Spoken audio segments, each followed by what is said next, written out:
I was able to start the year with quite a bang as I arrowed a huge bear on the last weekend of the season. And as quick as that season ended, my summer deer scouting began. As the summer months progressed, so did my scouting efforts. The local whitetail population was booming and there was many good bucks in the area. Every evening scouting crews turned up some dandies, and in June I bumped into quite a unique deer. A big-bodied buck with a great 5-point right side and a deformed fork towering up over the left side of his head. I knew the landowner, an avid deer hunter himself, and I texted him about the unique buck. He informed me that the buck had been sporting similar antlers his whole life, and if I wanted to try and kill him with my bow, I could have at him. The only catch being that he was the only buck I could pursue on the property. He was way too cool and unique to turn a blind eye to, so I set my sights on him for the early archery season.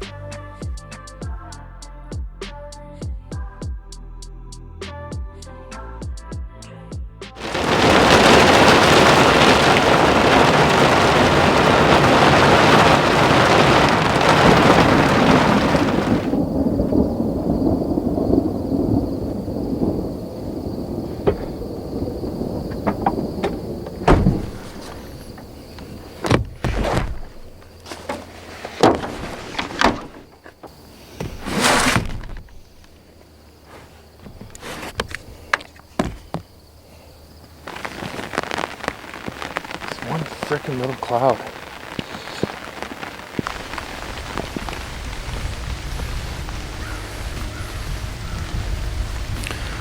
Alrighty. It's 10 to 5. September 1st, I'm finally in settled. Rain and wind coming through. I mean, you're hunting a specific deer. Kind of a non-typical junk. Some people will call him a junk buck or a cull buck, but I don't think that's really fair to the deer. Pretty unique deer, and whether he had an injury or just bad genetics, that one side is just kind of a dud side. The other side's really nice. Like, honestly, the picture I got of him the other day, if he was even on both sides, he'd be, in my honest opinion, he'd be over 140. There's also a 5x6 in here, and he has got tine length like you wouldn't believe. I hope I can see those deer and get some footage of them. That would be cool.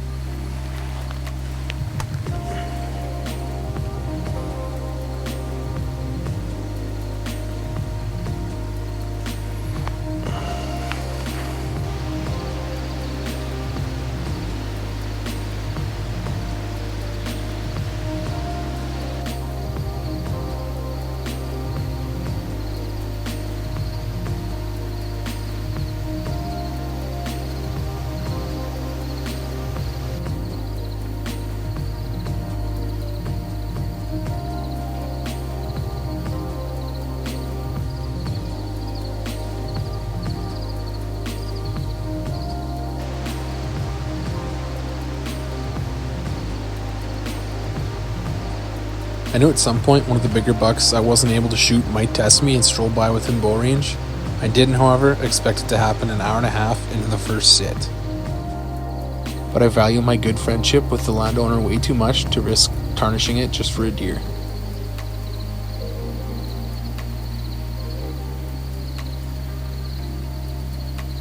Just being in the presence of a buck like this is an honor, and this youngster with a great amount of potential could blow up into a giant someday.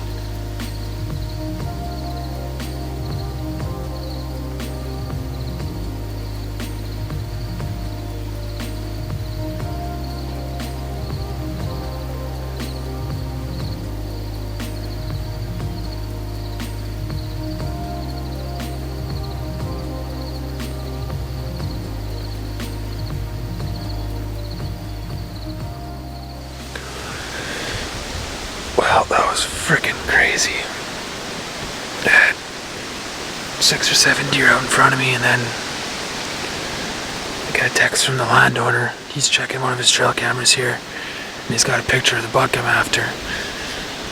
All red, orange, and shed as velvet there. Last the 25th, so 6 days ago now. So that got me excited, and then I heard something behind me. I turned around and holy moly, there's a buck. I can't really tell what it is, but I know it's a buck.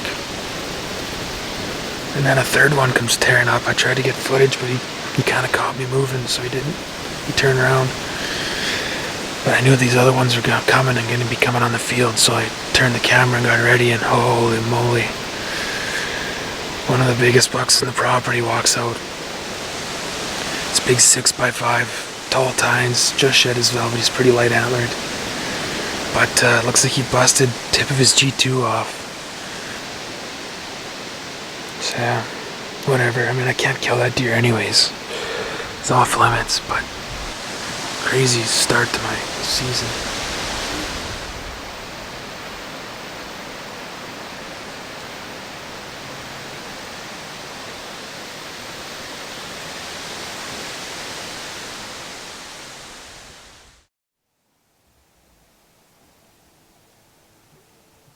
I got 10 deer on the field right now.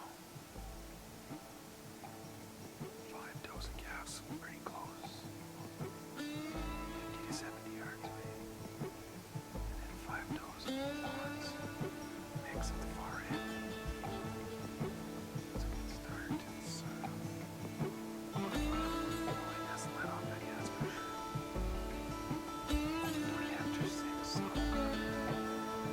7 till dark is when I've had the most actions.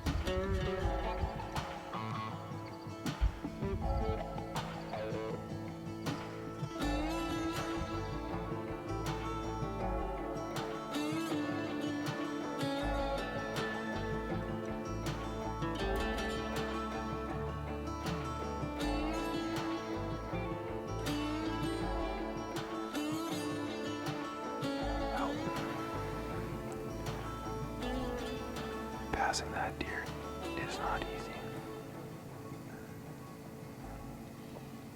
It's a 150-inch class buck.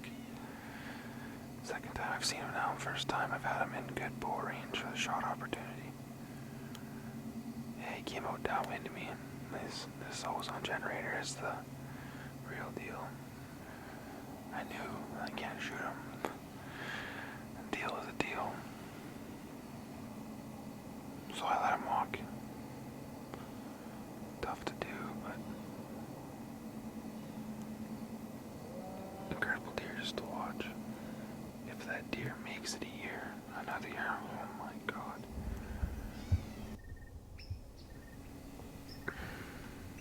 Really cool deer, really cool deer.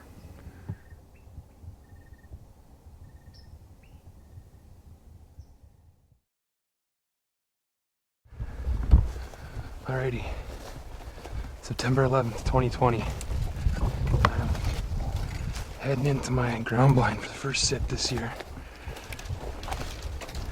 It's a good, decent setup for south wind, so obviously I got a chair in my pack. I never did take a chair in yet, so this trail is kind of grown in.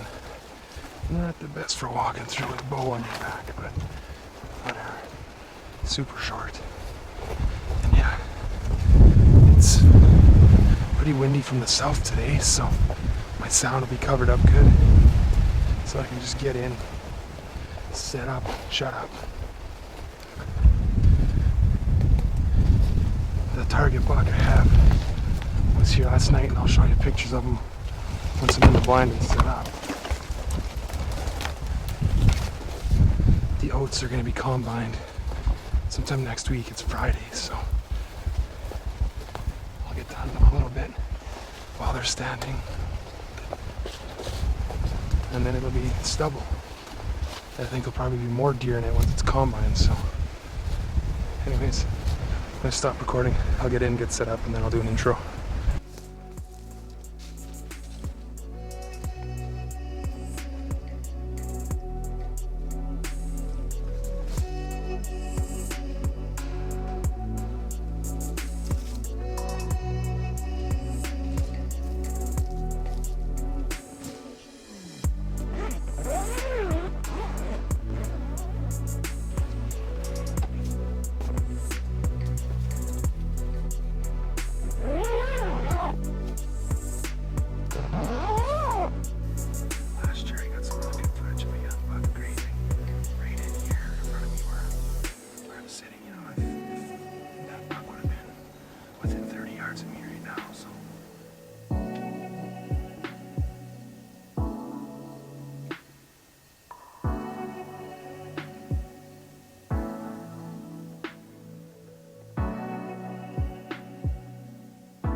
Alright, well, it's October 11th. We have kind of a overcast, rainy evening right now. Not much rain, just starting kind of bitter patter down on top of the blind, but this field finally got combined 2 days ago. The deer have been in here still, though. I'm still getting pictures. I had one picture of, I believe, one of my targets out here last night. The last hunt was last Sunday, obviously. So you'll see in the footage. I had a decent night for deer out in front of me, and then everything off to the in front of me here moved off the field, and I was about within 10 minutes of the end of actual legal light with the cloudiness and everything. I didn't have any light to hunt left, so I was going to try and pack up quick and get out of here. So I was stepping out of the blind with technically a couple minutes of light left, thinking I could just get out of here while there was no deer around. But sure as shit, right on this side of the blind, the one window, one direction, don't have an open window, there was a group of deer out there, and I came to full draw on that one target buck. Just came to full draw, it just didn't feel right, so let him walk.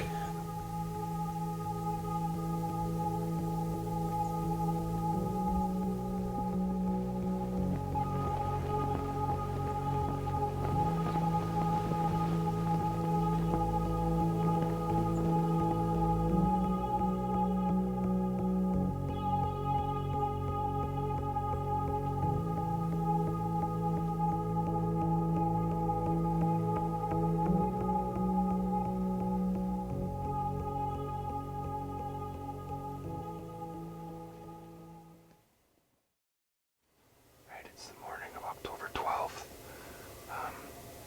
Thanksgiving Monday. I got in here nice and early to try and beat the deer getting on the field. It worked. I bumped into a couple does bedded, but they didn't even know what I was. They didn't even really run away. And then Dona calf fed right by me before legal light. Now legal light's here, and I have 3 shooter bucks in the field to the north of me. I need to try and get them to come this way. I think they slowly are grazing their way this way, which is perfect. I've grunted a few times. They heard me, but they didn't really show too much interest, so things look promising right now, though. I think there's a really good chance that one of these bucks is going to come up into this side, especially if they get a little closer and I grunt some more.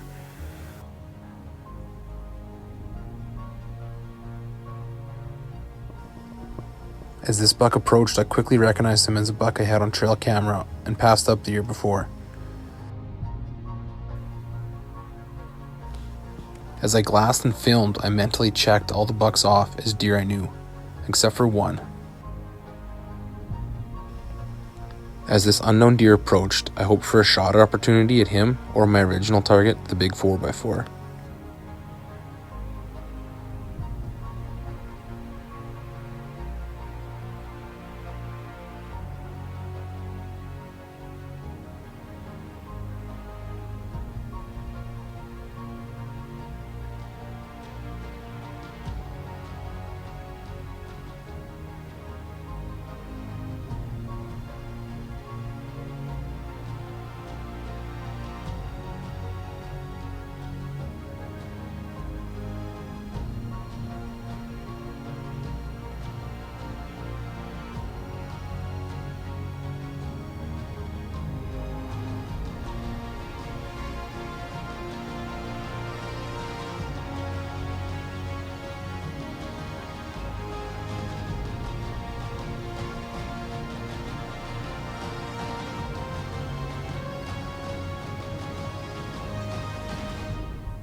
can't believe that just came together.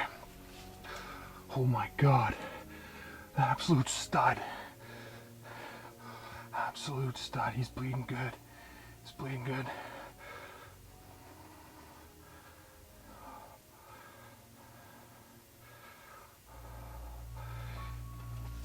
He's got to be going down.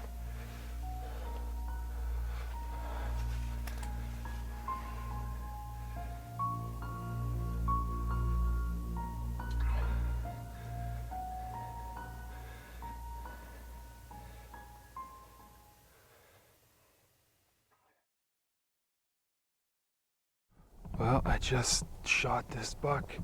Rewatched the footage, looks really good. Just gonna go pick up my arrow here.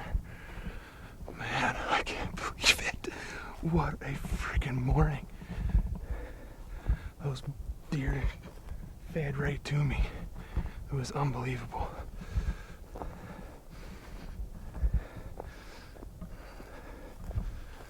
Oh man, look at that. Look at that. What a beautiful sight. Absolutely beautiful. Glow and luminoc. Blood on the ground here. Good hair. I'm gonna pull it up and look at that widowmaker I just sent through him. This is where things take a serious 180. As I retrieved my arrow, the landowner's dog saw me in the field and came to investigate. Unfortunately, the dog crossed the blood trail on its way to me and took off on it, and ultimately bumped the deer.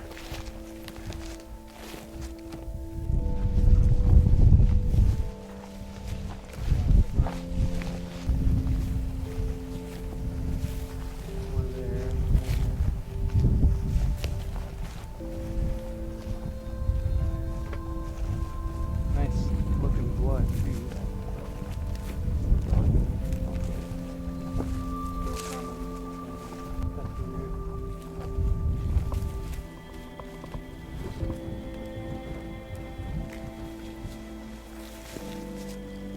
I watched that shot over what felt like 500 times that night, and every time I wondered how he couldn't find that deer even after being bumped, and what could have been had he not been disturbed after the shot. I do not get it.